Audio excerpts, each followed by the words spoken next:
Okay, Perini Fitness sports fans, it's Thursday, January 7th.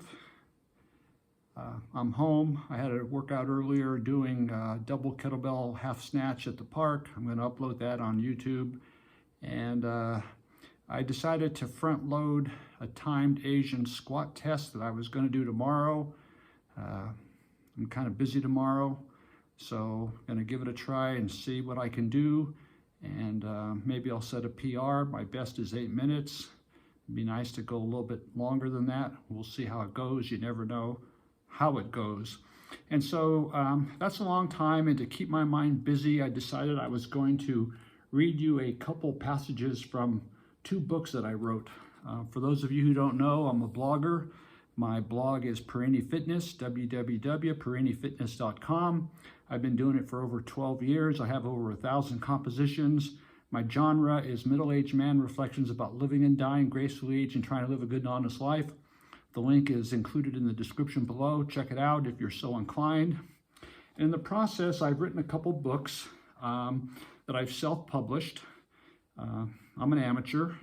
The first book is called Every Man Who Looks in the Mirror Sees a 16-Year-Old Kid, and it's available on Amazon in Kindle format and paperback. The second one I wrote about 5 years later, called His Sky Is Always Blue Over Yonder. It's also available on Amazon in both Kindle and paperback formats. Look at, I'll make more money raking the leaves off your rich neighbor's front lawn than I will from book royalties. I have made some pocket change in book royalties, but I get the cheap thrill of saying I'm an author. When I was in business, my books made great gifts to clients and prospective clients, and I had fun doing it. It's made me a better person, a better middle-aged man. And so to take the burden off being in the squat position, I'm going to read you a couple reflections included in both books. Wish me the best. I'm going to get started.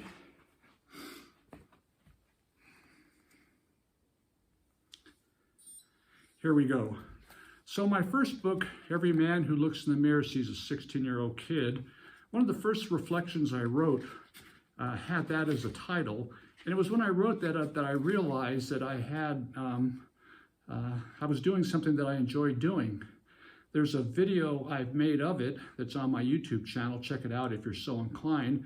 But I'd like to start off today reading it to you and to take my mind off the grind of being in the Asian squat bottom position. So the first one is, Every man who looks in a mirror sees a 16-year-old kid. I've been looking at myself in a mirror for as long as I can remember. How many times, who knows, but perhaps a number higher than I can count. It's the honest truth if I'm rigorously honest.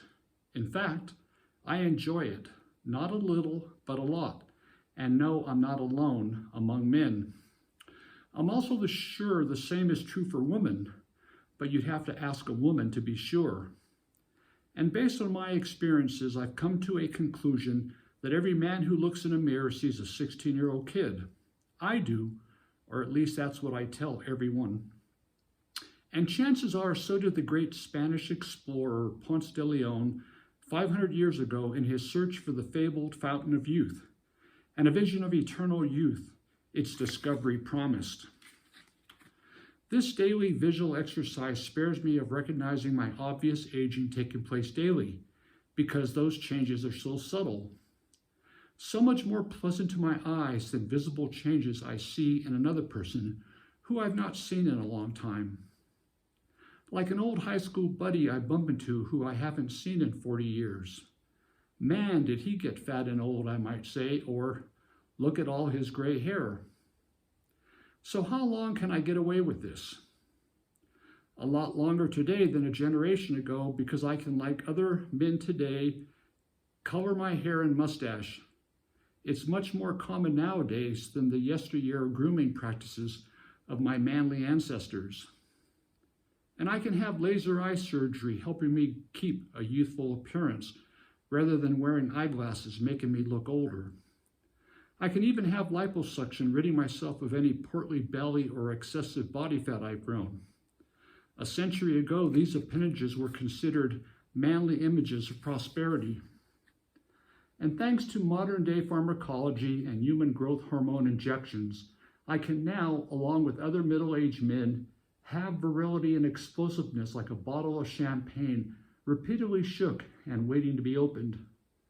But despite these enhancements allowing me an illusion of being a 16-year-old kid, sooner or later Father Nature will catch up with me when a mirror can no longer lie. Call it a rite of passage for lack of a better term.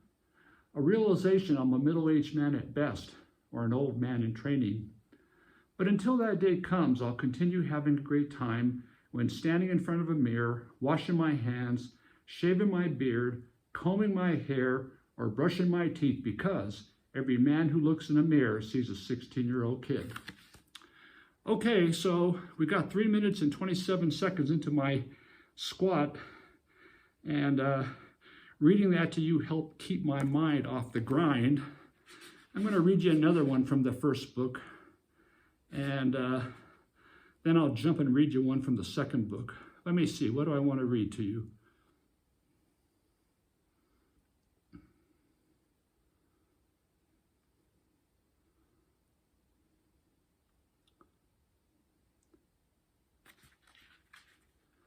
How about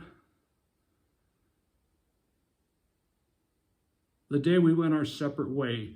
This one was sure fun. I really sucker punched a lot of people who read it. Okay, it's called The Day We Went Our Separate Way. The exact day escapes me, but I'm guessing it was almost 10 years ago. Who would have thought we wouldn't spend our entire life together? We'd been together so long.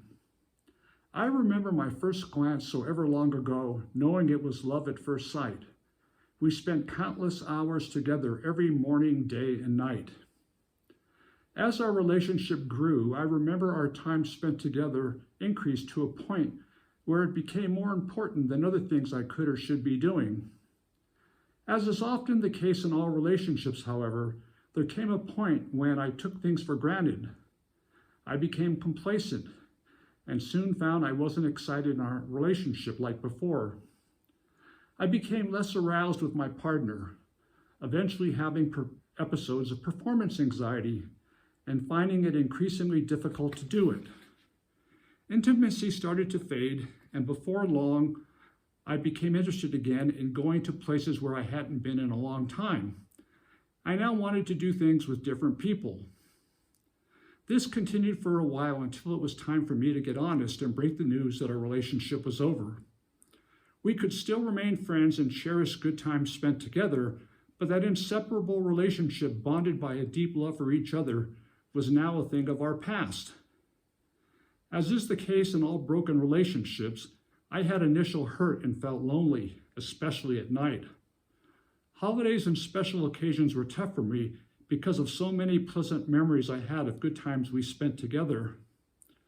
But by reaching out to others and responding to invitations to go here and do this and that, new healthy activities and relationships started to be part of my life. Once again, my life now had meaning, purpose, and zeal. I felt in love and loved. Every now and then I look back and remember the family television set I gave away and the day we went our separate way. 6 minutes and 23 seconds. It's getting hard. Now I'm going to read something from my second book, His Sky is Always Blue Over Yonder. And I'm going to read the first passage in the book. It was almost going to be the title of the book, and then I made a change at the last minute. And it's called Like an Empty Bottle of Ketchup. This is the only one I'm going to read, and then I'm going to try to muscle it out the rest of my hold. So this is called Like an Empty Bottle of Ketchup, and we got 7 minutes into the hold. Several years ago, I had a conversation with the CEO of an association representing the food processing industry, and the subject of waste came up. He shared how despite our best efforts to use all our food products, some get unused and thrown away. He gave me an example of a bottle of ketchup to make his point. I could relate to what he was sharing and agreed with him while recalling many instances in my ketchup-using past where the bottle was almost empty, but not quite. There was still some ketchup at the bottom and sides. Despite my best efforts, I couldn't get the last drop of ketchup. Turning the bottle upside down and squeezing it for dear life, Pounding it on the kitchen table and so forth, I eventually abandoned my efforts in frustration, considered the bottle empty, and then tossed it in the kitchen trash container. I made a business decision that I had used enough, and for all practical purposes, the bottle was empty. And I had used it all to the very last drop. But there was more ketchup in the bottle, and by tossing the bottle with a trash container, I lost the opportunity to use it all, 8 minutes and 5 seconds. I started to think about that bottle of ketchup in relation to my daily efforts to be the best I can to all those who are a part of my life, my family, friends, and clients. Certainly, I begin each day with the best of intentions to pour my heart, mind, and soul into everything I do. Freshly awakened after a good night's sleep, I'm like a newly opened bottle of ketchup.